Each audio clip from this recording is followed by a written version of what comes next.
Somebody press B. A new player's entered the game. Yeah. Oh, shit. My new next-door neighbor. My name's Cooper Lyden. Yeah. Very excited to be here. Viewers of Sam Harder's YouTube channel will be very familiar with Cooper Lyden. I told him some people know who he is already who listen to this.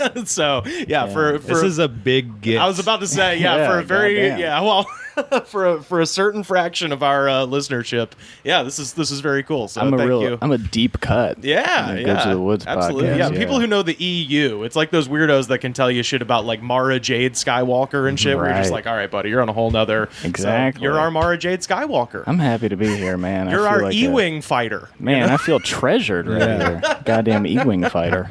Yeah, you were on the most popular episode too. The episode with the most views, I think. Is that the Mercedes one? I know it's the one where people are explaining their like worst set or worst comedy moment. Oh yes, and I think it just because it has like bigger comics on it, like Chris Estrada and like Amy Silverberg and a couple other ones, and then it ends with Cooper just telling a horrible story.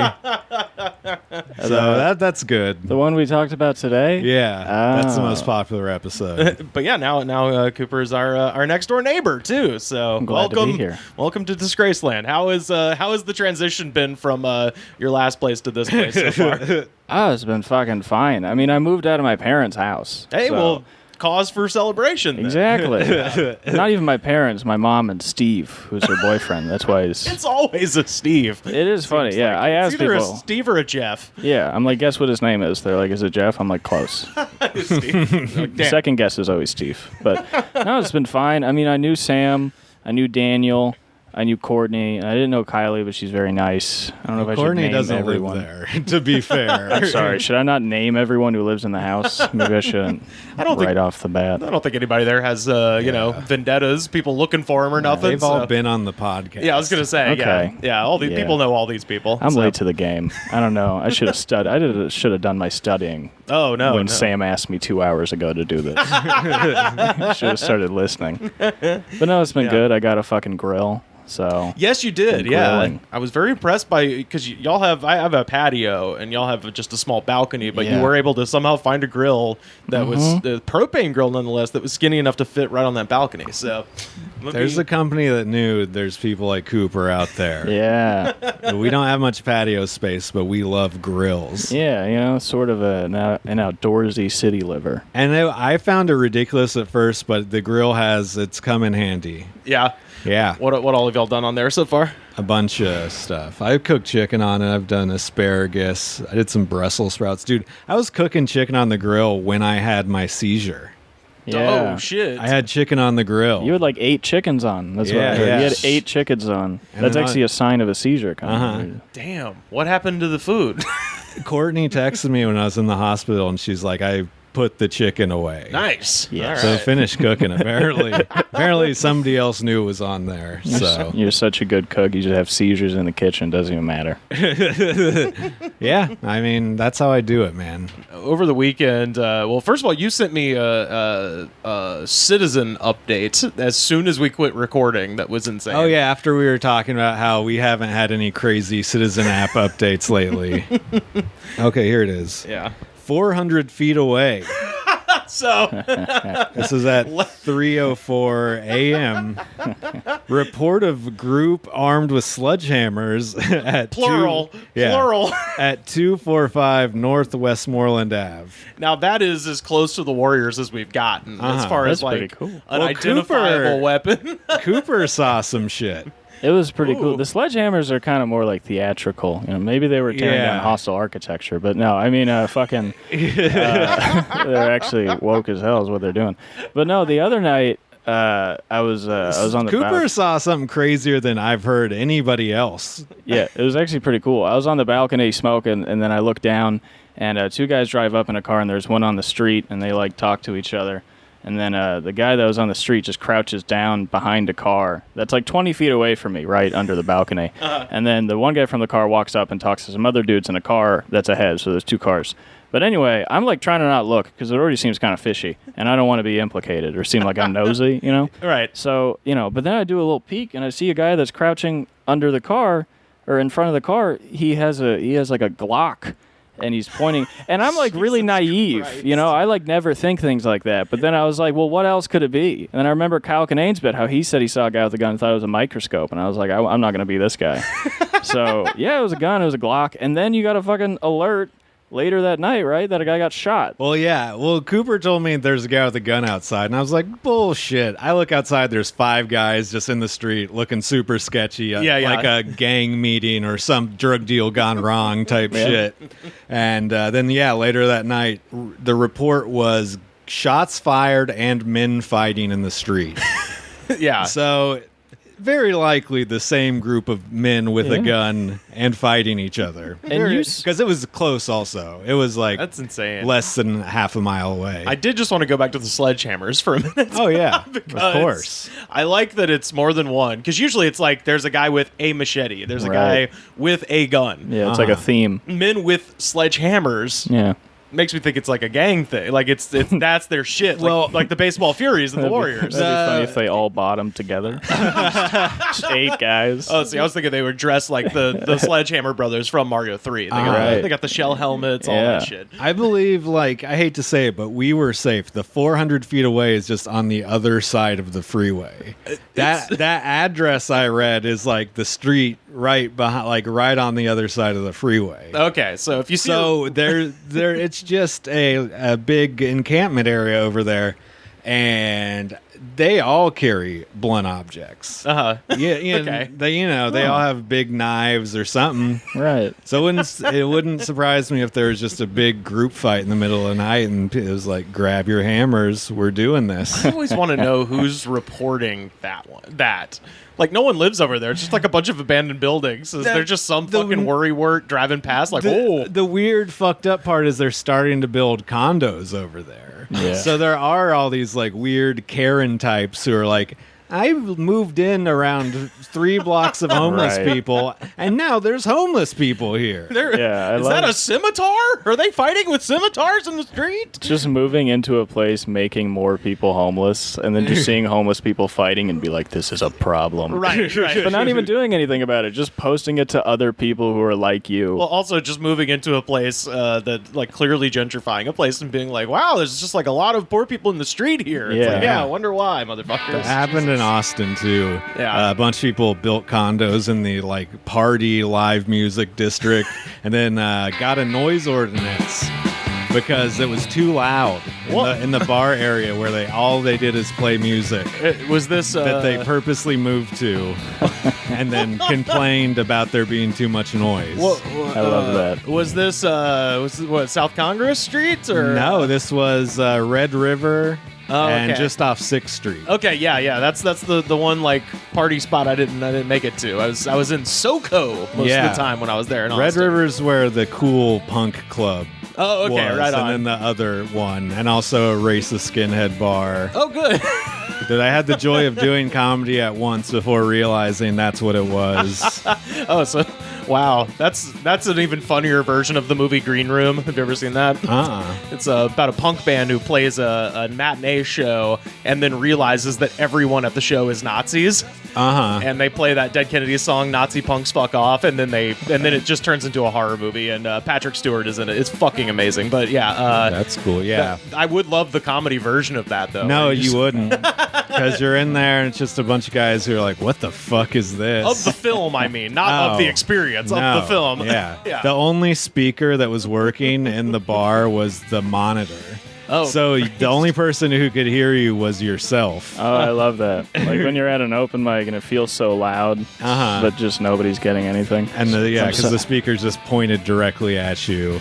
Oh my god! And you blow out your own ears. Nobody wanted it. Yeah, it was just one of those things where the open mic happened there like 3 times, and then everybody was just everybody on both sides, comics and the bar, like, let's end this mutually. Is this a theme song for the show?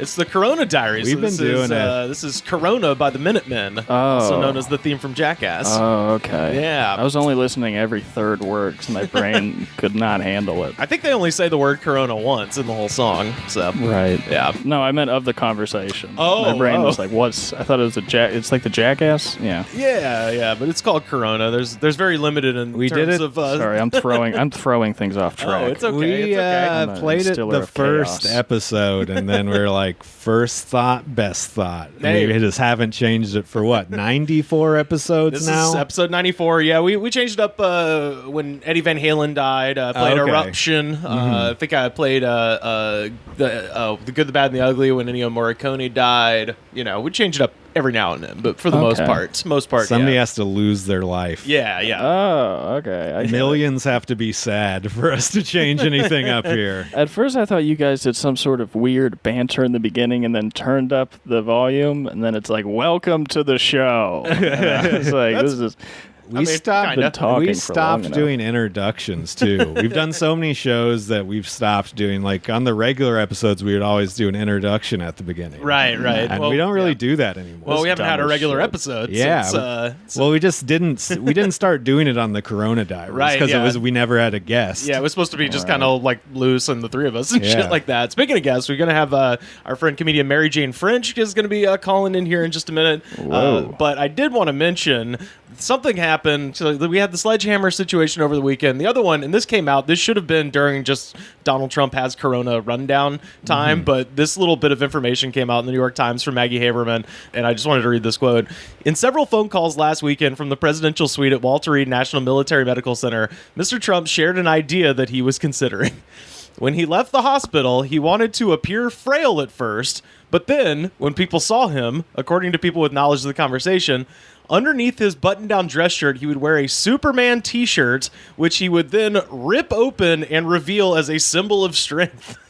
That was a plan he had? But he ultimately did not go ahead with the stunt. I'm so fucking mad someone talked him out of it. Like, his base is locked down. The people who are going to vote for him are going to vote for him no matter what. It's not going to flip the votes either way, so might as well go for it. He's having a lot of fun, though. You see him dancing to YMCA. Oh, yeah. MAGA, yeah. And also, this I wanted to share this one, too, because this is also fucking... with me, the nice part. I went through it. Now they say I'm immune. I feel so powerful. I'll walk into that audience. I'll walk in there. I'll kiss everyone in that audience. I'll kiss the guys and the beautiful women and everybody. I'll just give you a big fat kiss. He's trying to win the pansexual vote. He's got mine. Yeah, he appealed to me. He is sex positive, you know. Listen, I hate the guy. I consider myself a radical leftist, but if he'd let me suck him off just once, it'd solve a lot of problems. Just once, Donald Trump. Also wanted to do an update on that thing we talked about, Sam, about there's that the priest in New Orleans or who was having sex with the two dominatrices on the altar of the Catholic Church. Oh, really? The scooper? In his own church? Yeah, his own church. But it was after hours. It was after hours. Yeah, obviously. That'll be... Some fucking narc was walking by, was like, "Oh, there's lights in the church," and they pushed their glasses up to their nose and looked inside, and then they called the fucking cops. It's just some bullshit, but that's pretty cool. Also, he was filming it porno style. Yeah, really. And the two dominatrices were like, they had tweeted like, "We're going to New Orleans to desecrate a church." And shit. It's pretty cool how that's like not bad at all. That's what I'm saying. I'm like, dude, like that's totally fine. It's a Catholic priest having a consensual relationship with an adult. Yeah. That's awesome. You gonna kink shame him? Good on you. I guess the thing is, dunking his head in the holy water. It's illegal because they didn't lock the door. Yeah, if they'd locked the door, then it would have been. But because it's like a church is like a public place, supposedly they can't lock. I mean, what was it like midnight? I mean, it was like late. I think it was like 11:30 p.m. or something. Walked into the church at 11:30. Guy was literally walking by. I think he was walking his dog or some shit. He was probably coming in to rob the place. Yeah, what the fuck was he doing? He's not fucking there to pray. That's some horse shit. Damn, on the altar. Some snitch. God, I mean, if you're into that, I almost wish I was into that. That sounds hot as hell if you're into it. On the some altar. People are in the getting caught in public porn. Mm-hmm. What if you're into dominatrixes and the getting caught in public porn? It's hardcore, dude. Churches, that must be kind of crazy to get fucked in a church because it echoes, and there's like a lot of power in those buildings. Yeah. Maybe in a cathedral, but what if it's just like some regular like rec room, Yeah, that would be funny. It's just like one of those fucking churches they build in an office park. Yeah, it like used to be double wide. Yeah. Used to be a grocery store, like very obviously. Just getting railed in there. They have so many of the Pentecostal like business park churches here. Dude, there was one, so my where the tour company office was, where I used to work, was underneath the Johns in Van Nuys, and it was already sketchy as fuck to go there, especially because sometimes you have a tour, you have to drop off at Van Nuys at like 8 o'clock, and with regular LA traffic you're not getting back to there to like 9:30, 10, so it's already fucking sketchy as shit just to be in a Johns parking lot at like 10:30, 11. But then we would go downstairs, and right next to our office, so it's like this weird winding hallway. There was like a drug testing place, our office, and a church. And that church was going. It seemed to be, not to cast aspersions, but it seemed sort of culty because I only ever saw one guy talking, and he was always very sweaty, and I always saw the same exact like 10 people there. Like that's what they're all like. They never had any more or less people, and there was reliably more people on stage with the band than there were. They had like a saxophone. Sometimes they do the free food at those places to trick you to come in if you're hungry. Well, I almost kind of have more respect for people that would go to like a shitty church like that, because then it's kind of like you're kind of down. You're down for it. You're not faking it. No, you're not there because you grew up with God. You're there because you're like, holy fucking shit. Because I like being in huge ass churches. We all do. I went through Europe. Church. Yeah. I walked through the Romans and the Gothics. Mega churches, mega ramps. No, I don't like mega churches. Those have no je ne sais quoi. There we go. But mega ramps do. Mega ramps rule. I want to go on record and say that. One of my favorite Mark Twain quotes, he toured all of the cathedrals of Europe, and he said that I saw enough Christ nails to fill a bucket.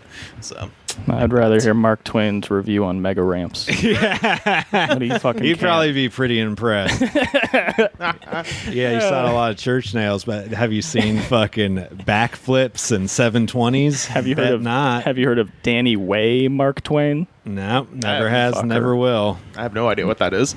You've never seen a fucking mega ramp. But no, is that you never watched the X Games with a big ass ramp and they launch off it? Like an Evel Knievel situation? Like kinda. Like a humongous ramp. Uh-huh. Like almost as what do they ride off of? Bikes? Skateboards. Well, they do bikes too, but mostly skateboards. Gotcha. Yeah. It's just like a ski slope, but made out of wood, and then you launch into a half pipe. Yeah. Oh, okay. At that point, you're going like crazy fast. Gotcha. Yeah. Okay. People break their fucking spines. It's fucking awesome. Yeah. There's a landing ramp and then a huge quarter pipe, and then you go up that, and guys will go up like 30 feet in the air. Now the X Games, there's like a little scale. At some mega I've churches. seen that. Yeah. Okay, now I know what some you're talking about. Just eat shit. Yeah. I bet, yeah. At some churches, they like fix people with broken legs, not at the mega ramp. The exact opposite happens. I found the mega church after I bailed on the mega ramp. I thought my life was over after I got paralyzed, but I can still go mega with God. The Archbishop of New Orleans is outraged that a priest allegedly had sex inside of his church, and so now he's doing an exorcism and also having the altar removed and burned. Whoa! That guy seems more fucked up than the guy that got fucked. That's what I'm saying. Archbishop Gregory Amond called the act quote-unquote demonic. The Archbishop said that it was the only way to restore the sanctity of the church, adding, quote, I am infuriated by this priest's actions. When the details became clear, we had the altar removed and burned. I will consecrate a new altar tomorrow. That's pretty cool, though. So does he think there's little demons inside the church that makes the pastor fuck dominatrixes and film it? No, I think he's thinking the dominatrixes left demons in their wake. Once everyone was arrested. Why just them? Yeah. Well, the priest too. See, the thing is, the demons would have to be there in the first place, because in theory, the church is sacred, and no demons would be in there. Right. But you couldn't bring demons into a church. You'd have to. The demons would already there from some fucked up Catholic church thing that happened. Listen, they made up the rapture. They can make up whatever. They're real into fanfic. That's true. It is funny that he's getting fucked by the dominatrixes, and that's kind of like anti-Christian almost, or like satanic, or at least metal. Yeah, it's very metal. At the very least, metal. But then his solution was to just burn the altar which is also so much more the metal. same vibe. That's way more metal, I think. Yeah. Who was hired to do that also? Or do you think he did it himself? 100% this man just took it out to the parking lot with some fucking Kingsford lighter fluid and just did it. There's one guy who just likes arson who's in the church. He just hired a maintenance guy. He's like, yeah, I'll burn it. And he just took it home. Yeah, that's what I believe too. Nobody's going to ruin a nice altar like that. No. That's a fuck altar now. It's been deemed okay. There's demons in it, but it's cool. A guy gets it. He's like, this will resell. This is going to jumpstart my marriage. We can start a badass church, and that's the altar we'll buy. Actually, yeah, man. Think about starting like a cool satanic church with a burned altar that said somebody has been fucked upon. You fuck during the sermon. That's what happens anyways in those churches. Have y'all ever seen Married to the Eiffel Tower? No. It's a documentary. It's available on YouTube, and it's about a couple of women who define themselves as objectum sexuals, which is that they are specifically I've seen things about this, attracted to objects and buildings and stuff. People marry cars. Yeah, exactly. Yeah, and there was this lady who her thing was there was like a chapel somewhere, and her thing was she would just like the banister that was in front of the altar, she would just like hop on it and just get off on it. And it was this thing of like they were showing the people who owned the church being, to their credit, so delicate with her of just being like... They're just sitting there with their arms crossed, just shaking their head no. I mean, kind of. It's not even that. They're just kind of... please stop? This is like the fifth time. They're giving her that smile of just like... Because they don't want to seem like dicks on camera and just be like, get the fuck out of my church, lady. But so they're just kind of like... All right, Mary Beth. Okay. They're like, man, everyone finds God in different ways. You know? Jesus comes in all forms. The best part of that documentary is the woman who is horny for the Berlin Wall. I bet she's sad. Yeah, how does she feel about it getting torn down? No, that's the thing. She doms it. She goes to Berlin to the Checkpoint Charlie Museum, which is where they have like the last section of the wall that's not down. And then the documentary is incredible because it's showing her explaining to a bunch of people who were in East Germany like why she's horned up for the wall. They're like this wall represented such horror for us. And it's like, but I like it. Right. So the titular woman who's married to the Eiffel Tower, when she goes up to the top of the Eiffel Tower, and it's like January, so it's freezing fucking cold up there, and is wearing a dress, presumably no undies, and mounts the railing at the very top, and like is just there like, is that horribly illegal? Yeah, well, she's just like masturbating. Well, I think that's the deal with all these people. There's no way you're going to that museum and not masturbating. I didn't come all the way to Berlin to not get off on the Berlin Wall. I think it's easier for women to masturbate in public too. Yeah, I mean, it would be less obvious.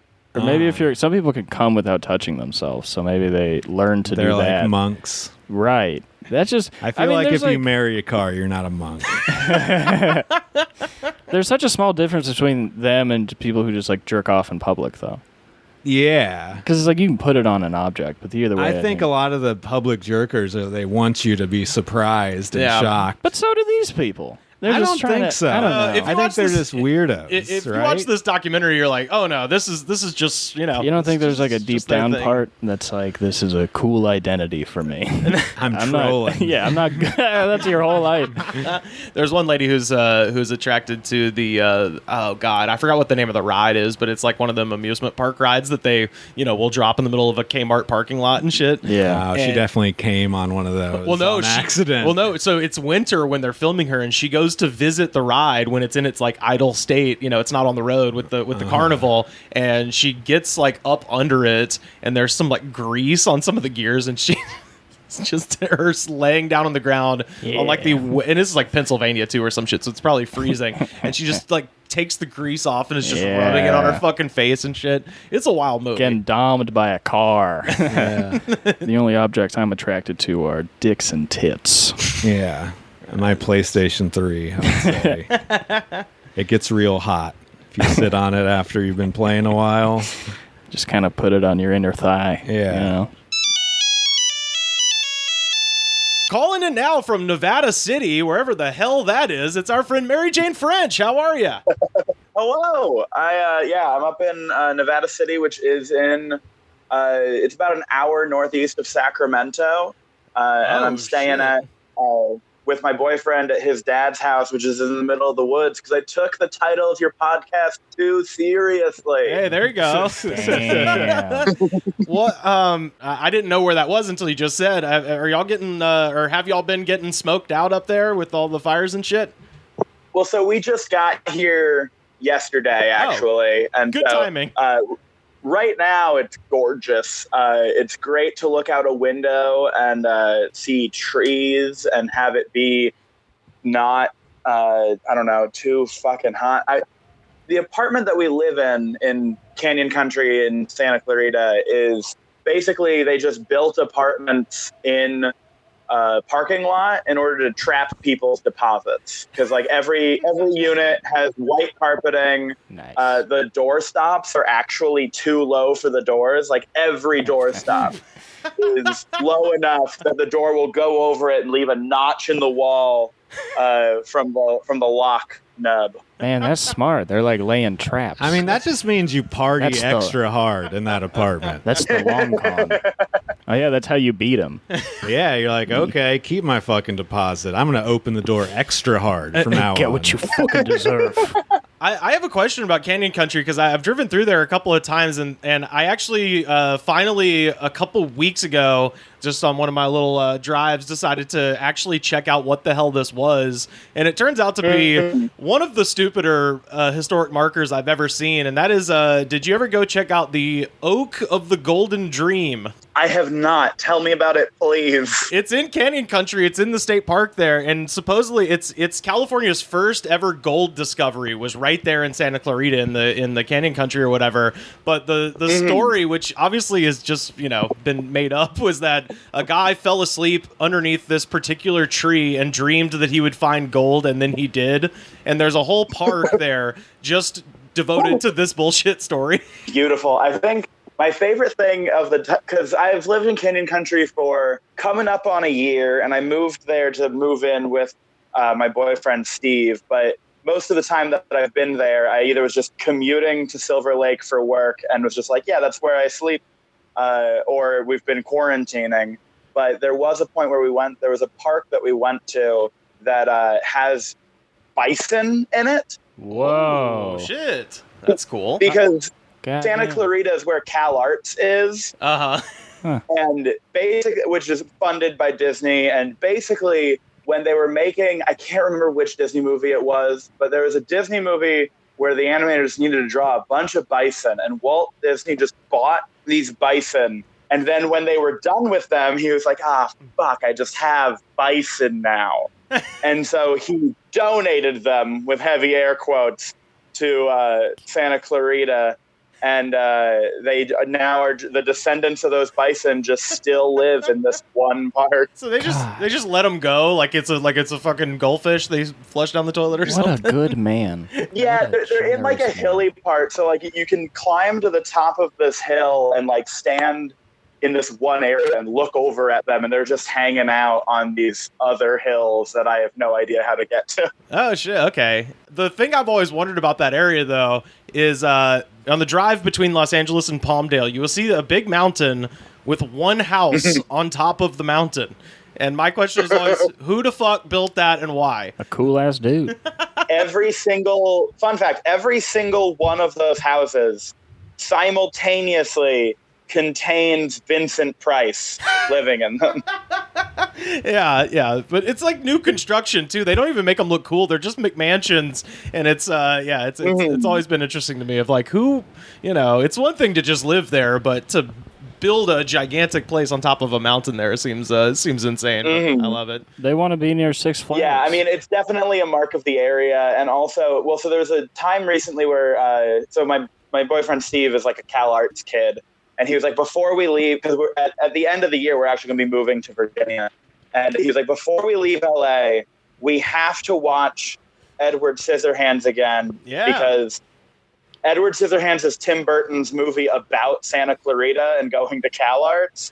And it checks out, but it is just the weird mansion at the top of the hill. Right. Yeah, because CalArts is kind of above everything else. We actually, we did an episode with Julia Loken, actually, because I believe she's from either Valencia or Santa Clarita 1, and we kind of talked about that area and stuff like that. The thing about CalArts, I think until just recently, like within the last 5 years, CalArts was a clothing optional university. Really? God damn. That was like the real shit. So you could just go to class fucking butt ass naked and nobody would say shit to you. So I don't think that's true. I think people would say shit. They just couldn't stop you from doing that. They couldn't stop you. You can just walk in dicks out into the lecture class. Yeah, dude. That makes perfect sense to me because just earlier Steve was talking about how like at CalArts every class is just like everyone sitting at a huge round table and the professor like lecturing from like a seat, like you just one of those seats. Yeah. And there are photos of their first year where they didn't have any chairs or tables because they didn't believe in them because they were hierarchical. Jesus fucking Christ. It's as you know what? Let's all stand up right now. This is fucked up. CalArts is what Republicans think all of California is, basically. Which is unfortunate because the rest of Santa Clarita is just retired LAPD. Yeah, and Six Flags. We got Six Flags over there, too. They got a good row Six Flags is retired LAPD, and Santa Clarita actually has tried to do their own Walk of Fame because a bunch of Westerns were shot there. Oh, no. So there is like a Western Walk of Fame in Santa Clarita. Oh, wait. I think maybe there's also one in Palm Springs, but my great-grandfather's on that Walk of Fame. No shit. Because he would get dragged behind horses in old Westerns. What? He abandoned his family to do this. Oh, my God. I have to... Okay. I have to write that down because I need to know everything. I thought that might be a bomb in your head. I thought of it. I was like, I think River's going to like this one. Incredible. Yeah, because I know exactly what you mean. Like Indiana Jones Zorro and shit like that. You wrote some books that were mostly pictures. It's like him asking John Wayne for a picture, and then he's like, me and John on the set. And you're like, awesome. John Wayne probably just punched you in the face. I know what kind of your person you'd be if your great granddad was on Facebook. And in entertainment. Oh, man, that would rule. He's dead as a motherfucker. Oh, man. Here's Lyden. Mary Jane, I've been asking everybody we talked to the same couple of questions, and I'll float them your way. First up, have you seen anything strange at the grocery store in either Canyon Country or having just arrived in Nevada City? I generally keep my head down and try to, aside from the general... people not understanding that they breathe from their nose. But I live real close to a Costco, and I don't know if you know this, but I am a big Costco nerd. I am an executive member, and I have the Costco credit card. Oh, I did not know that. So wait, are you telling me that you ride hard for Kirkland? I knew that. Yes, absolutely. You got Kirkland jeans? There's a Costco near us in Canyon Country. There's a Costco less than like a mile from our house. It's like a 3-minute drive, and when quarantine first started and the shortages for everything where you couldn't find toilet paper anywhere, all that, there started to be a bunch of news stories about there's this one Costco where, oh my God, there's a line that goes all the way around the parking lot. People are calling the cops on each other for cutting in line and like fights are breaking out. And that's the Costco that I live near. And a few months into quarantine, so maybe in like June or July, there was a point because like when everything first started, you would have to get there like an hour before they opened and stand outside, and they let a certain amount of people in at a time, and they keep count of it, how many people are in the store. And so if you were running low on toilet paper or something, that's what you just kind of had to do. But as time went on, if you went past 3 p.m., there wouldn't be a line outside anymore because traffic had eased up. But there was a point, like maybe in June or July, where I went at like 1 p.m. and there was like a little bit of a line, and everyone's wearing masks and waiting in line, and everyone knows the drill. But this one woman walks up without a mask and just says very loudly, "I thought they stopped doing this." I love it. I'm done with this shit. The one person who was like, "I thought the pandemic was over in July." She probably lives on one of those houses on the mountains and just doesn't have cell phone signal. That's a cool way to go through life.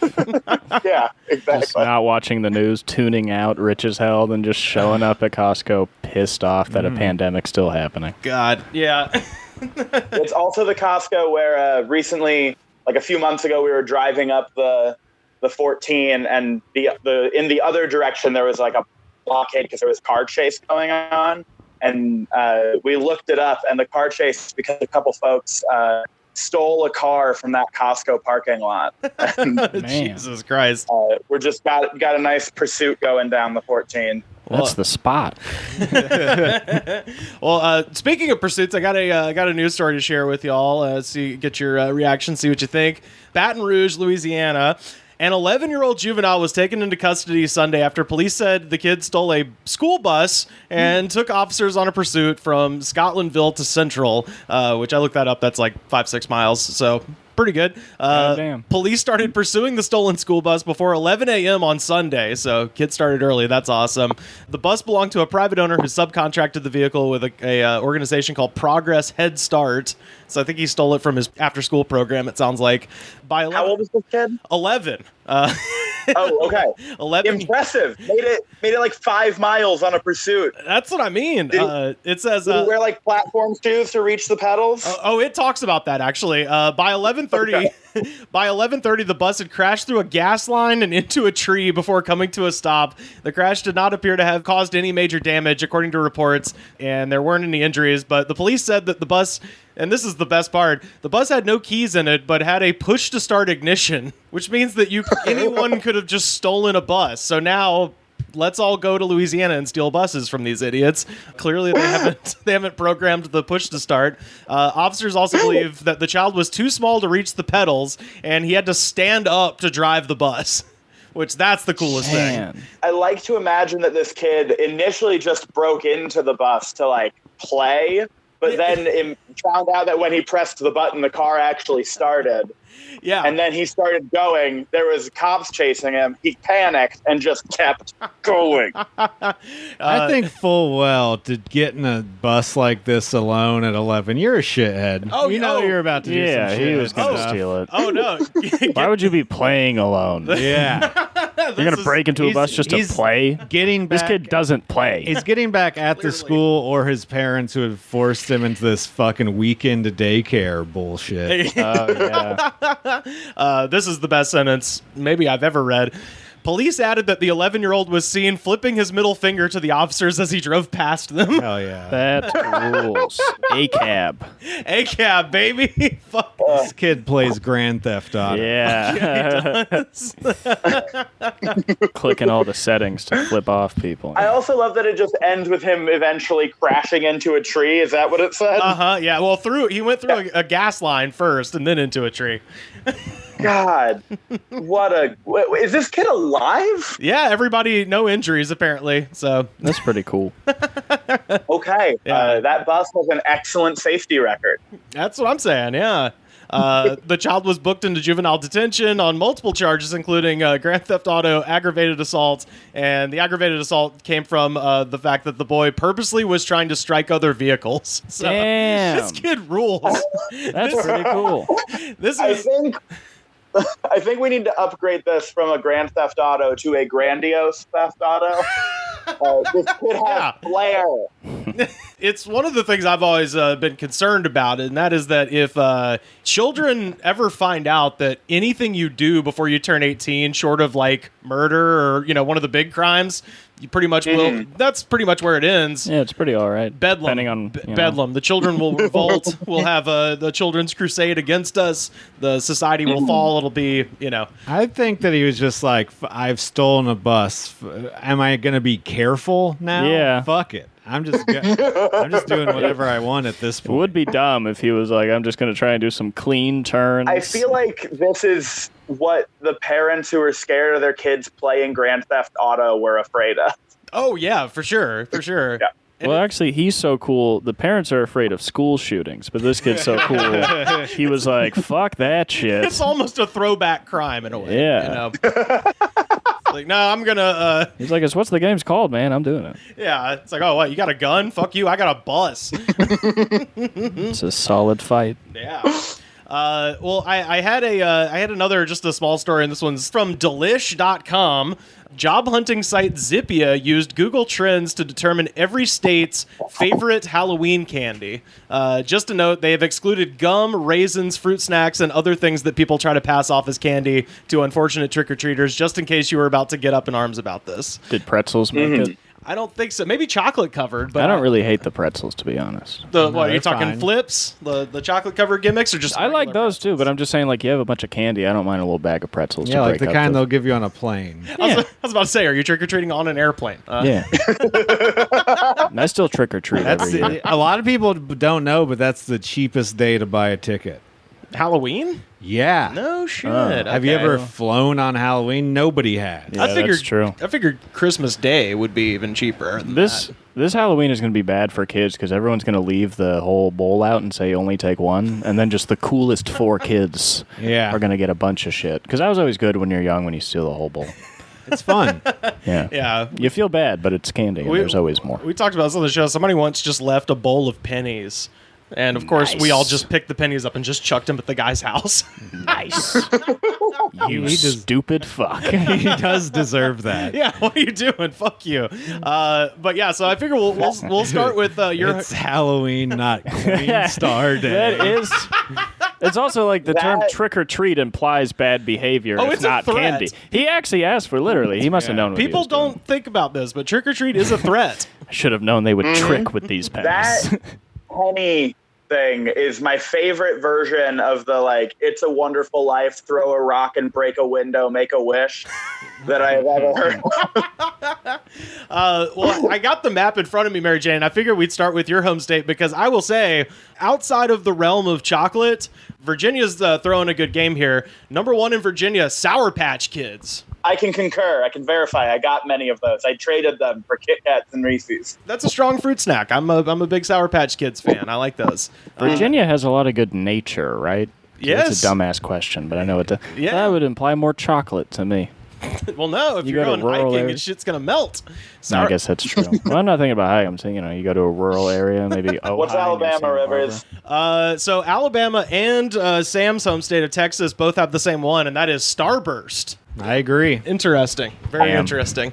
Rivers, I want to know your Starburst ranking. I want to know if we could share a pack. Oh, easy. It goes dark red, pink, yellow, orange. Yeah, is that the 4? Is there only 4 flavors? Because it's definitely it's cherry, strawberry, orange, lemon. That's my ranking. And if there's another one in there, then cool. And I'm not well acquainted enough with the tropical varieties to rank those. But OG original cherry is my number 1, and then followed by pink. Fair. We could kind of share, and I respect your opinion.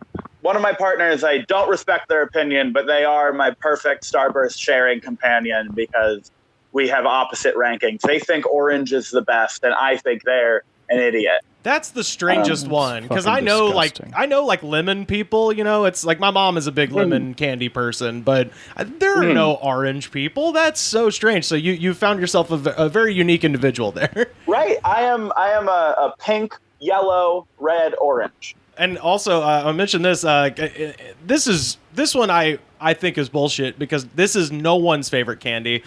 Cooper's home state of California, Crunch Bar. Ooh, I loved Crunch Bars as a child. I loved like the Crunch Bar. Bars too. I haven't had one in a while. It's a solid candy. It's just chocolate, but you also have the texture Got change. the Rice Krispies nice. in there, yeah. Like Mr. It's not Good great Bar. chocolate, but I've gone to a movie and gotten a bunch of Crunch. Okay. Yeah, maybe I'm just weird. Crunch Bar I agree with that. Crunch Bar has always been right down near the bottom of my list as far as chocolate bars go. Oh, come on. I like Snickers the most, but yeah.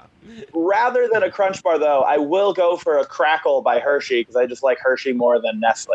Oh, okay. I can appreciate that. Okay. I could not remember the term shatter for whatever. Oh, that's doing dabs. Yeah, doing dabs, and I called it crackle by mistake. Well, there is one that has a C, right? It's not crackle. There's Crumble. Crumble. Hey, Crumble. all right. Looks like old Parmesan, but it gets you way more fucked up. Let's go do dabs after this, Rivers. The one that I wanted to talk about, I tweeted this out and just asked if there were any opinions. Friend of the show, comedian Chris Crofton, who grew up in New Hampshire, pointed out that New Hampshire has by far the weirdest one, and yet somehow makes the most sense for New Hampshire because it is such a strange state. New Hampshire's number one, circus peanuts. Oh, the fucking marshmallow. Ooh, the Peeps of Halloween candy. Right.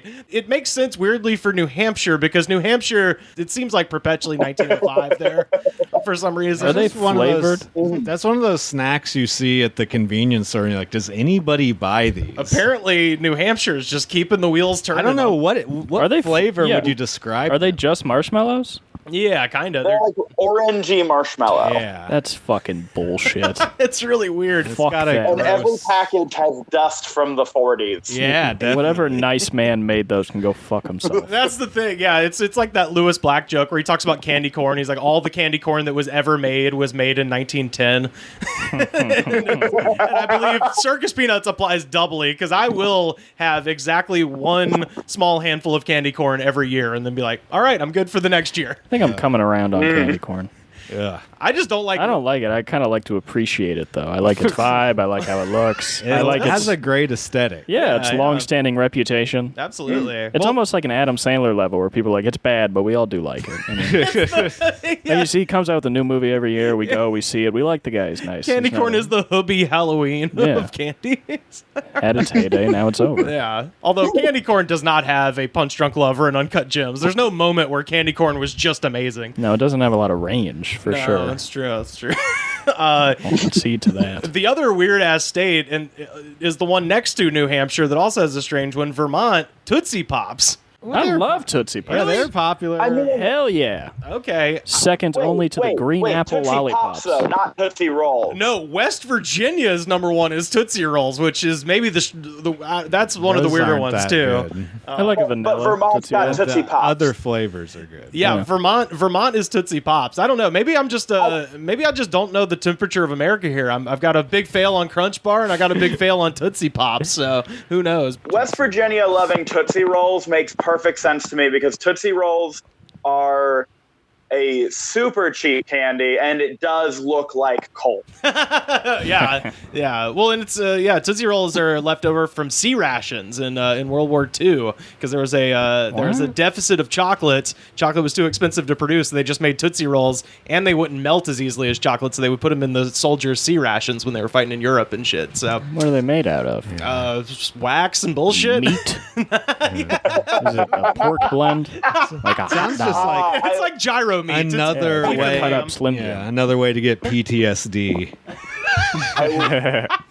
Grandpa, you want a Tootsie Roll? he eats You it. do it just to fuck with him? He eats a Tootsie Roll in the back of his eyelids, just start playing the Battle of the Bulge. Hey, my grandpa has dementia, so he'll eat anything. But if it's a Tootsie Roll, he'll freak out. Let's go fuck with You him. know, what I'm really looking for in a candy is something that reminds me of hardship. That's kind of, I mean, I like my own friend's leg blown off. This candy reminds me of losing my wife. well, that is kind of what the circus peanuts remind me of too, where I'm just like, what year is it I there? think a lot of candies have like weird hardship stories. Yeah. Someone brought up the fact that Indiana's favorite candy is Dum Dums. It just seems like Indiana loves to go to the bank with its mom. What are Dum Dums? Those little flavored Just lollipops. the most basic when you think of just a generic lollipop. Are they shaped like? Oh, they're really small. I mean, ones. Yeah. Oh, those are all right. To be fair, a Dum Dum is just a Tootsie-less Tootsie Pop. Yeah, That's true. That's you got true. them at. They at have church. more flavors, though. When I worked in my last job, the fattest guy in the place just had a bowl of them on his desk. Yeah, And they then got a lot of shit. Then he put a sign on it that said, "Take one," so he could act like he just didn't have a bowl of Dum Dums on his What desk a for cool himself. guy. Hiding in plain sight, huh? I gotta say, the only state on this whole goddamn map that really seems like they have their head screwed on straight, and maybe I'll get St. Sebastian here, but that would be Wisconsin. Reese's peanut butter cups. Those are the king of Halloween to me. I do like Those rich Those are good. the motherfuckers. smaller ones, yeah. It seems like most of these Better are just structure. like the cheapest, one of the cheaper candies, like Crunch Bar, fucking Starburst, Circus Peanuts. Yeah. You know, all that stuff is like cheap, Yeah. so it makes Right. sense. A lot of these are the minimum you can give out without getting egg. Yeah, for sure, for sure. People in Texas like Starburst anyways. That's true. Yeah. And also, shout out to the weirdos in Oklahoma, runts. What are runts? They're like them little ones. They're shaped like fruits. Yeah, they got one that's shaped like a banana. Oh, right. Yeah, and they come in hard and soft, and then the hard ones will break your fucking teeth and shit. I love the look of those. Not even nerds, though? Yeah.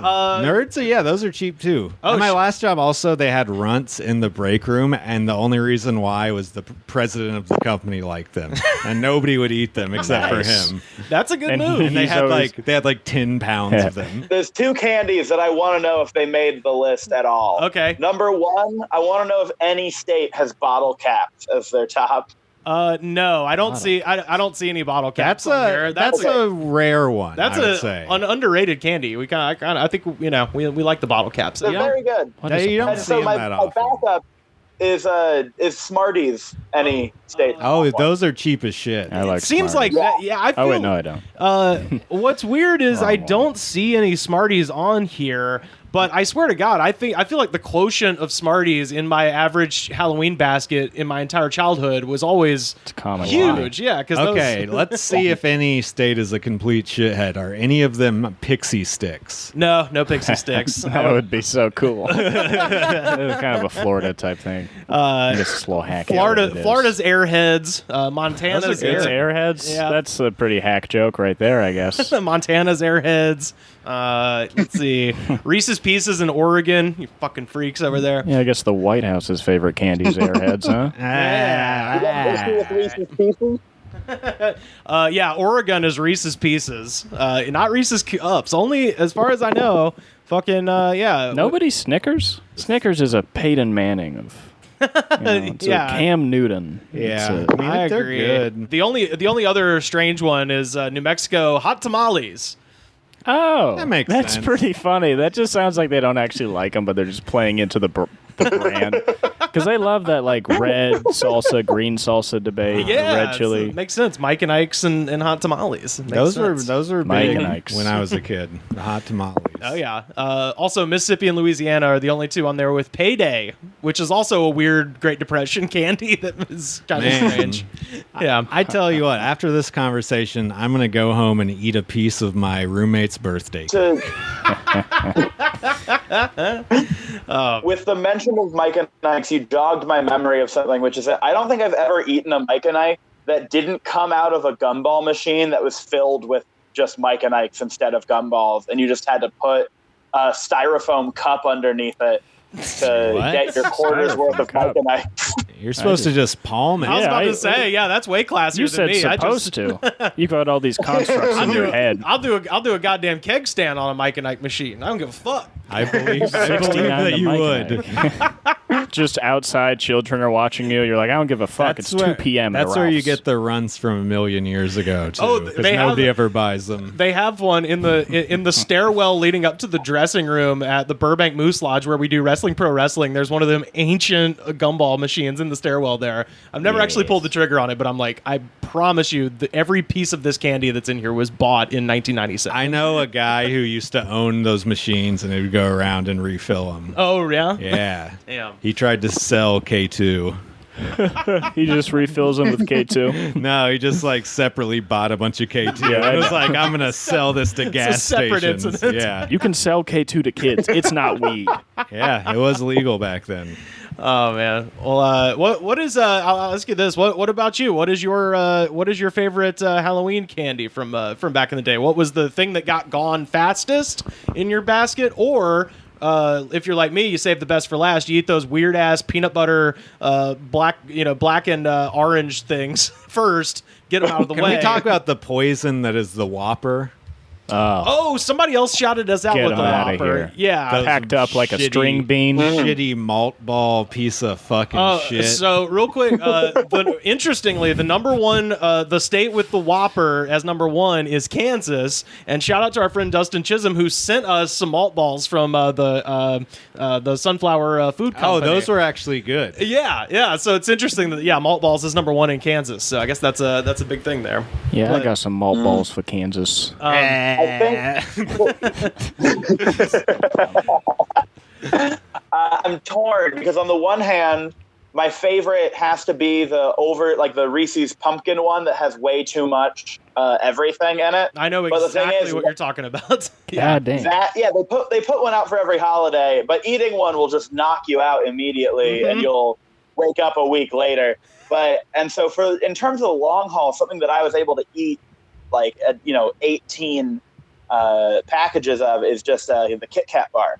Oh sure, yeah, absolutely. Have you fucked with the weird the Japanese ones, the green tea? They have like Kit Kats? hundreds of flavors. Yeah, I have not. It's a good luck thing over there. Students eat it before tests. Fuck yeah! No shit. Apparently, man. So that's why they have different flavors. No shit. Yeah. Kit Kat's like huge in Japan. I've had the green tea ones. The green tea ones are good. Wait, are you surprised that I know that? No, it's just funny to say Kit Kats are huge in Japan. They are. They're huge.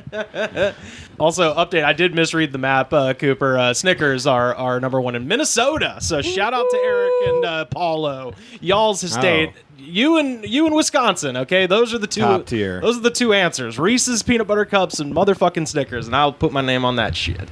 What was California? California's Crunch Bar. Oh, right. Yeah, which is I always got a lot of those. Strange to me. They also have like Mr. Good Bar, that red one. I've only had it in small versions. Arizona's all about the Mr. Good Bar. Oh. Which nobody chose whatchamacallit? I don't see a whatchamacallit. Yeah. Damn. Payday. Or a $100,000 bar. Ooh, I like that one. This one for intellectuals, movers and shakers, money makers. You know? Yeah, there was always the weird house that you would go to that had just like the weirdest candy bars, and you're just like, where did they even get? And then this? you always had there's a cool guy who lived right across the street from me who'd do the full size. Oh, sure. It's always the people who don't have children. Those are cool, yeah. Hell yeah. I remember I went to one person's house and we knocked, and then she opened up the door and she was like, "Hi, I'm sorry, I'm Christian, so I don't celebrate Halloween." And I was like, "Just don't fucking open the door. What do you do?" I don't give a fuck. That's some Jehovah Witness crazy shit. They're hoping people are going to be like, "What? Why?" And they're going to be like, "Oh, I have a fucking speech for you." Right. Just let me knock on your door. Do you want to not celebrate your own birthday? Well, this is the religion for you. It's also like, just leave candy out. You're not even celebrating. Yeah. You're just stopping you from getting knocks on the door. Right. And that would be an egging house. Definitely. I'm going to go back this year and egg them. You want to go, Sam? Hey, yeah. Revenge is the dish best served cold. That's what they say. We can podcast while we're doing it. My friend who had the most like shithead dad out of all of us one year just like bought us a bunch of eggs and shaving cream and toilet paper and shit. And the best part is no one asked him to do that. He just was like, "Go fuck shit up, kids. I know this is what you want to do." And we were like, "Okay." You guys were like, we were just going to get high in here. None of us had that idea, but since we have this stuff now. You didn't even want to. Yeah, definitely. Dad's like, "Stop being fucking losers and go ruin an old woman's day." Yeah. We went and egged some houses and all sorts of shit. You just egg your own house. It's the ultimate rebel. Mary Jane, I got one more question for you, and then we'll let you go. And that is my other quarantine question: have your neighbors been doing anything strange during all of this? Two things on that. Number one is that our next door neighbor. So in the apartment complex that we live in, our next door neighbors, we have no idea how many people live in their apartment. The count that I have is 8 currently. But I know they're all like, 2-bedroom units. So There is a level of just mystery to that, but I don't think that's necessarily odd. We have another neighbor who will go out onto their little balcony. That's like a 2nd-story balcony. And they'll just, early in quarantine, they just started yelling positive things. They would yell, "You are blessed," or they would just say the date. Or what day of the week it is, or what time they would just give information. Because as we all know, quarantine time just runs together. I like just saying the date because that's not positive or negative. You know for a fact there is a workplace somewhere in the greater Santa Clarita area that was so fucking happy that they got to be home and not listen to that woman, because she's for sure the lady who came in the room every fucking day and was like, "Good morning." Right. "Good morning." Sunday morning. Yeah, she kind of has like a theory on every single day. And she's like, "Thursday's almost worse because you're so close. Wednesday, you're more hopeful because you're passing the halfway mark. But Thursday, I'll tell you what." God, that's awful. Yeah, did we ever hear, because they were doing those, like, the thing where you're supposed to clap at 8 o'clock for the for the first responders, and I swear to God, we did it on the first day. Like I heard people in this apartment. I think so. Fuck, nobody in this apartment complex would do that. Really? I'd swear I thought on the first day I heard somebody like across the way like clapping. Those or are probably something. gunshots. Just shooting into the air for the first responders. Yeah, just shooting at the apartment across the courtyard.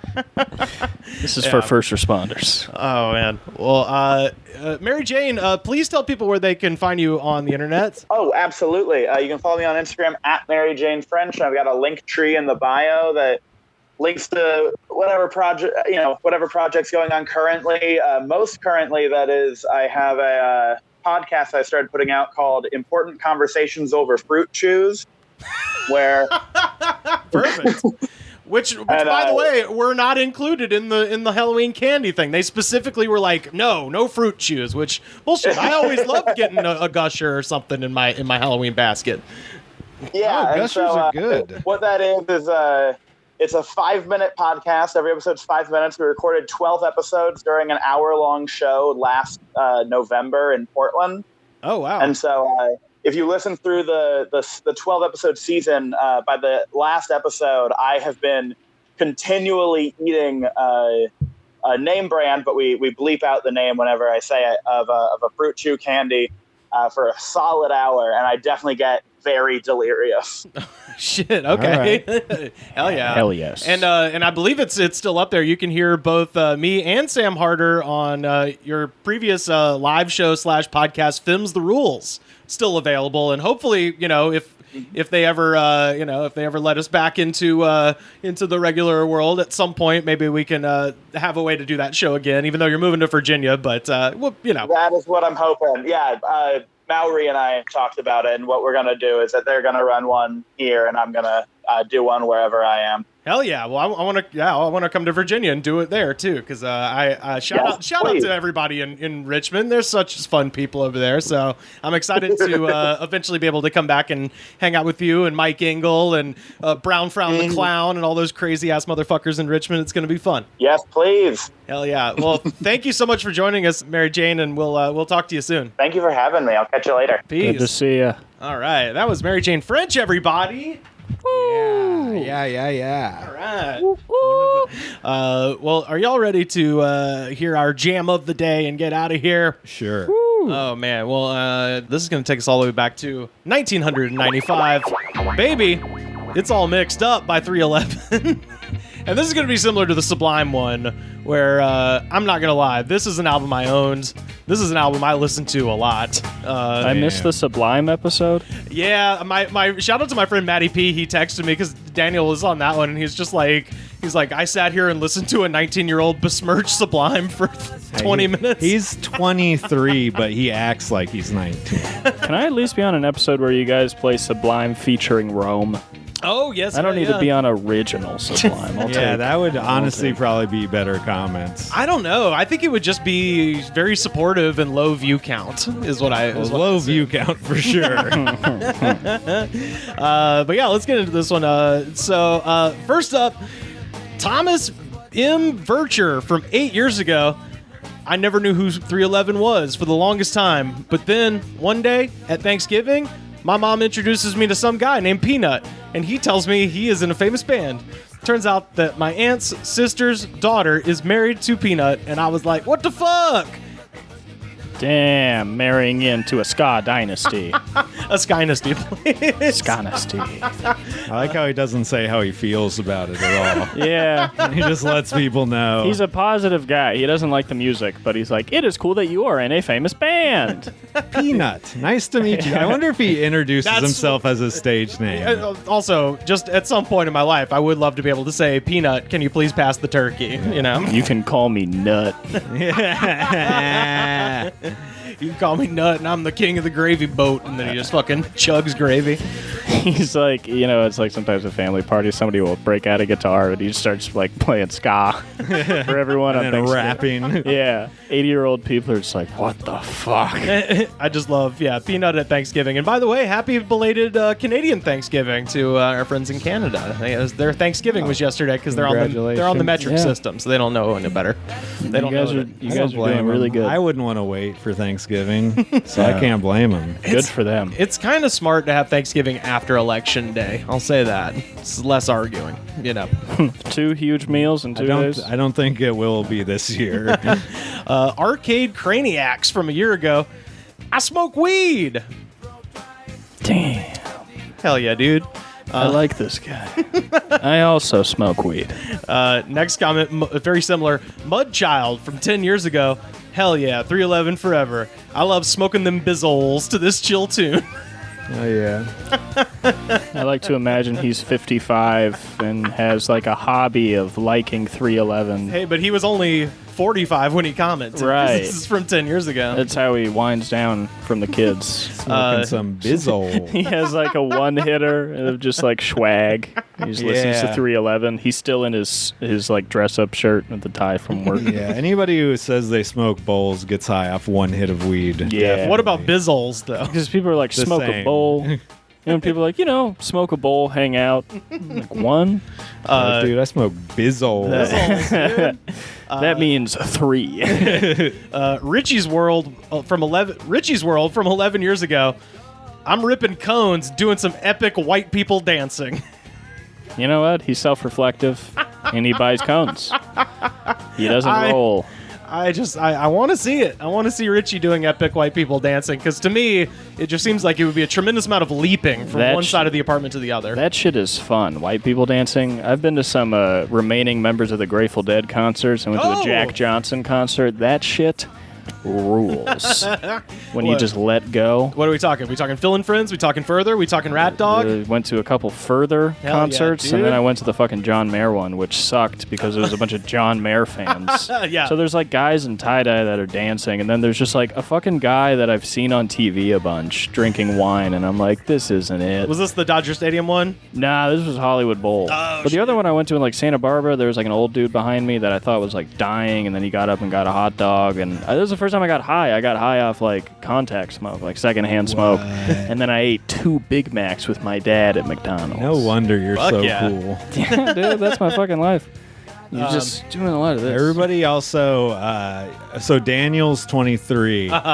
Cooper also young. Guess how old Cooper is. The listeners, tweet at us. Guess how old Cooper is. Oh, and we'll reveal this tomorrow? Sure. Okay. Damn. What was, let's see, what was the class song when you graduated? No, don't give him any hint. Well, no, because this wouldn't necessarily be a year hint, because sometimes people, like the class before me, picked "Ramble On" by Led Zeppelin. And don't tell shit, Cooper. Okay, all right. Yeah, the only thing I just remember is the one that they play at every single graduation. I just want personality based. Remember. Oh, that one. I thought you meant I've been playing that face one for down, ass up. That's the way I like to graduate. I haven't heard that. I haven't heard that song. Lauren Ashley from a year ago. Seriously, YouTube, quit playing the excessive sweating commercial before every freaking video. That's funny to just take it to the video. Because you can just say that into your phone. They listen. You can just say it. They are not aware that different commercials are playing for different people based on their issues, and this woman clearly has a problem with excessive sweating, and that's why she's getting the commercials. Dude, they got me on hunching over forward while on my computer. They fucking used the webcam to be like, this guy's posture is shitty as fuck, and then they started advertising posture It's probably products Facebook photos, man. Yeah. Like, dude, I don't have a good posture. I'll admit it. I got a fucking personal breathalyzer advertisement, which is like to check if you're too fucked up to drive. And it's like, come on, man, I'm cooler than that. Yeah, you did check yourself the other night when you were about to definitely drunk drive. Yeah. And you did stop yourself. And I gotta say, when I was your age, would not have done that at all. I haven't done it before. I tried it for the first time. It felt good. Yeah, it does. That's why people do it. That's why they had to make it illegal, because it's too fun. It's easy not to drunk drive when you're already home. Because most of the time you drunk drive, you're like, let's just get home. Yeah, definitely. But I was like, why would I leave to drunk drive. And then have to do it back as well. So... but all the other times, call the cops on me, listeners. Justin King from 5 years ago. Damn, this song brings me back to middle school. Yo, fuck homework. I'm playing N64. Listen to this shit. I also sad. I honestly looked through a bunch of these videos, the ones with lower view counts. I couldn't find shit. Really? There was one about a guy I like to play Wave Race 64 and listen to this song. Just like shit like that.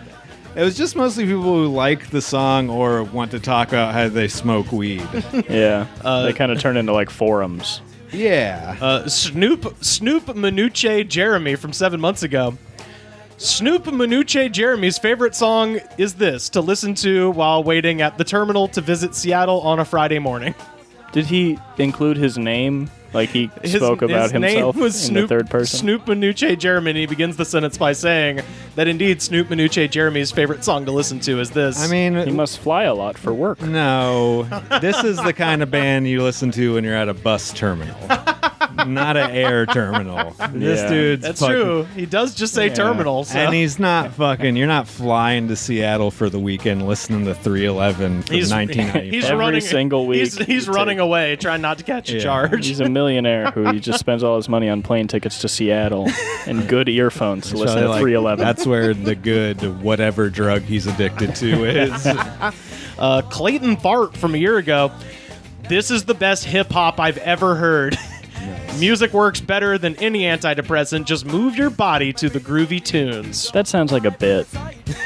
I think that's a really funny guy, to be honest. I thought so too, until the second part where he says, just move your body to the groovy tunes. Nah, I think he was playing into it. Yeah, I do too. Because the first one is the funniest part. Right. Where he says the best hip hop, but he needs to he felt the need to lay in that it's a joke. I saw one that like several people were arguing about whether this was ska or not. Oh, yeah, sure. But it wasn't anything interesting. It was just being like, no, it doesn't have horns. And then people were like, no, this is ska. Right. It's like, it's kind of a... God damn it, Rage Against the Machine fan. Why'd you start all this? That was his username. Fucking rule. Scout In from 9 years ago. Soulja Boy has ruined rap music for people who grew up in the 90s. But for the people who were born in the year 2000 and beyond, his music is what they know. And this is what extremely popular now. But 90s music and style was the best, even if it was shiny pants. It's better than today's stuff. No artist today has found a way to fuse the 90s and the present music. Soulja Boy actually kind of did, because he wore a lot of Bape, which is inspired by like 90s clothing. Yeah. Like Air Force Ones were huge, and they came out with Bapes, which look exactly the same except they have stars. Have you guys heard I Got Me Some Bapes? Is that a Soulja Boy tune? Yeah, it's when he was younger and he didn't have a lot of money, so the video is just filmed by his friend. He just lines up all his Bapes on his like Camry. I got me some Bape. And then he's throwing Air Force Ones away. Oh, that's sick. Yeah. That's sick, actually. But all of that's like 90s, early 2000s, so I don't know. I love these people who are stuck in like 20 plus years ago where they're just like, I would like new music if it was the same as old stuff. It would be fine. Yeah. I'm open to new stuff if it's the same. Why can't the artist from 20 years ago still be good? Yeah. Like, music doesn't always work like that. Soulja Boy isn't like 311 at all. People like this? I love being in the comments and just be like, people like this, as if people are going to be like, this guy really makes me think as I'm trying to listen to this on the way to work. Tyler Lewis Kurtik Super Duper XO from 6 months ago. Curses to whoever came by my motel room and stole some of my honey behind my back. That's just... Right. Just throwing it out there. Listen, curses be upon me. I don't think that sentence was very funny. I don't like random comedy. That guy sounds like he's totally random. Oh, see, I don't think this is. He should have wrote "lol so random" at the end. Yeah, go into it. I don't think that's an attempt at comedy. I think that person is. They got back to their motel and this was what was playing, and then they noticed the honey was stolen, And then they decided to tell the nearest available person, which of course is the comment section of All Mixed Up. I saw several weird posts, and then I realized a lot of them are just bad jokes about the lyrics to this song. Okay, there was quite a few. 311 was an inside job. Yeah. 311 Truth. You know, my favorite 311 Truth was someone wrote 311 Truth, and then underneath someone said, "Jet fuel can't melt steel drums." Hilarious. That's pretty good. Well done. I remember being at a nice beachside hotel in Oxnard, and my friend's family took me. I could have probably gone with my family. If 311 was a city, that city would be Oxnard. But there was a guy, he was like a white dude that looked like Kenny G that would play around the pool called Reggae Rick, and he had a steel drum. Oh, Lord. And he had confidence, and we would drink virgin margaritas and listen to Reggae Rick. He was found murdered in a dumpster. I bet he's still there, probably making a cool $40,000 a year. Hey kids, you want a virgin margarita? You want a virgin? My friend was drinking virgin Bloody Marys, just drinking tomato juice. Oh my God! With a celery in it. Hot sauce in it. You're an adult now. Yeah, I don't fucking get it. I got two more. This is let's see, Mr. Urahara from 1 year ago. Many moons since last we did the do. Parentheses mountain. I don't get it. These sound like they might be lyrics. Many moons since, Because I didn't listen to any of the song, but Many Moons is definitely the lyric to some 311 song. Many moons. Yeah, maybe it's when they talk really fast. Many moons, pick up the dew. And finally, Shoeless Gang from 5 months ago. This was playing on the radio when he quit his job to work alone. Damn, good memories. He is starting his sweatshirt business. Just to point out, this is how serial killers and L. Ron Hubbard refer to themselves. It's like Yeah, except that guy's just not smart enough. He's trying to spread his theories in YouTube comments. Same mindset, just not the skill. Hell yeah! And that is our jam of the day. That is All Mixed Up by motherfucking 311. Cooper, tell people where they can find you on the internet. My Instagram is Cooper Lyden. There's two of them, but one of them says I don't use it anymore. And then Twitter is... Lost the password? Listen, I've been trying to delete it. I don't know how. Anyway. And then on Twitter, it's at Lyden Cooper. You can probably just look up Cooper Lyden. I'm pretty big. And then... In the link in the bio of my Twitter is the link to my podcast, Pork Butt. That'll probably be the easiest way to find. I do it with Dylan Sullivan. He was on Lights Out with David Spade, nationally seen comedian, and very funny. Our first 12 episodes were recorded in a cabin in Colorado in the midst of the quarantine, so it's a good origin story. We're on a hiatus now, but if you want to get into it before we're back, now's the time to get in, folks. It's kind of an investment. Hell yeah. Before it never airs Before again. we blow up, Sam. God, you guys are gonna be asking for a podcast collab in 3 years, I swear to God. All right. I hope so, for both of our sakes. And I'll go, no, I don't want to be on your podcast, because it's hard to find. That's what we talked about this on the show. Yeah. And then we linked it, I think. So people could find it. Thank you for linking We'll do it again. We'll do that again. You'd probably help. Check out Pork Butt. Sam, where can people find you online? Slam harder. I drink coffee and then tweet 14 times in a row, and people don't enjoy it. You went off today. It was pretty good. You can find me on Twitter and Instagram at Rivers Langley. And, of course, the best way to support the show, go to patreon.com/thegoodspod, or if money's tight, go to Apple Podcasts, rate, review, and subscribe. Show the attitude of gratitude, and we will see you next time. Oh, yes, I totally forgot to mention. For the next few shows, I'm going to be playing some of my favorite Halloween records at the end, and this one is an absolute banger. This is actually a cover of a song that was written by Phil Spector and Atlantic Records chief Ahmet Erdogan.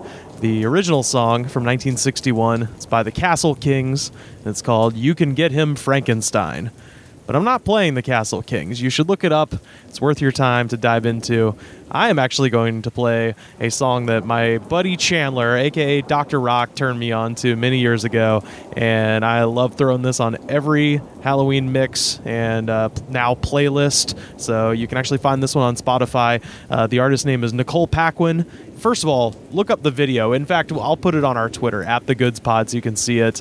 Nicole Paquin is a French singer. She is kind of one of the first rock and roll singers ever, man or woman, in France. And the video is just her doing the fucking twist like a maniac, and it's really fun to watch.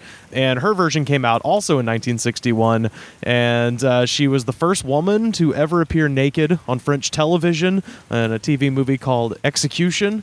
And this same year, 1961, she made a movie with Jean-Luc Godard called Un femme est une femme, A Woman is a Woman. And then the year after this, she gave up on rock and roll because she thought it was too misogynistic and became a journalist. She's still alive today and living her best life in France. She's fucking awesome. You should absolutely look this up. The chorus, by the way, it is all in French. Translated to English, "My husband is Frankenstein. My husband is Frankenstein. He looks like a boogeyman. And as it is, I love it. Whoo! Yes, my husband is Frankenstein. Mon mari, c'est Frankenstein," by Nicole Paquin. Mon mari, c'est Frankenstein. Mon mari, c'est Frankenstein. Il a tout d'un croque-mitaine. Et tel qu'il est, moi je l'aime. Oh, oui, mon mari, c'est Frankenstein. Il est né par un soir d'hiver et de la foudre et du tonnerre dans un château en Angleterre. Les mains d'un vieux savant expert. Si on le prend pour Lucifer, oh, moi je sais qu'il a su me plaire. Oui, mon mari c'est Frankenstein. Mon mari c'est Frankenstein. Il a tout d'un croque-mitaine et tel qu'il est, moi je l'aime. Oh, oh, oh, oui, mon mari c'est Frankenstein. Il ne sort qu'à la nuit tombée pour ne pas se faire remarquer. Car s'il venait à le rencontrer, les passants seraient effrayés. Ah, ça m'arrange, vous comprenez. Je suis sûr de sa fidélité. Ouais, mon mari c'est Frankenstein. Mon mari c'est Frankenstein. Il a tout d'un croque-mitaine et tel qu'il est, moi je l'aime. Oh, oh, oh, oui, mon mari c'est Frankenstein. Yeah!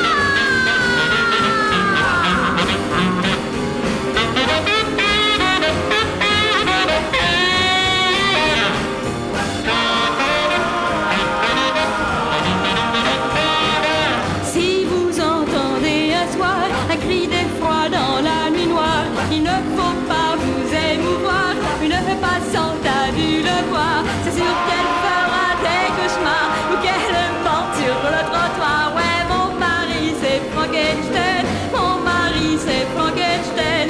Il a tout d'un croque-mitaine et tel qu'il est, moi je l'aime. Frankenstein.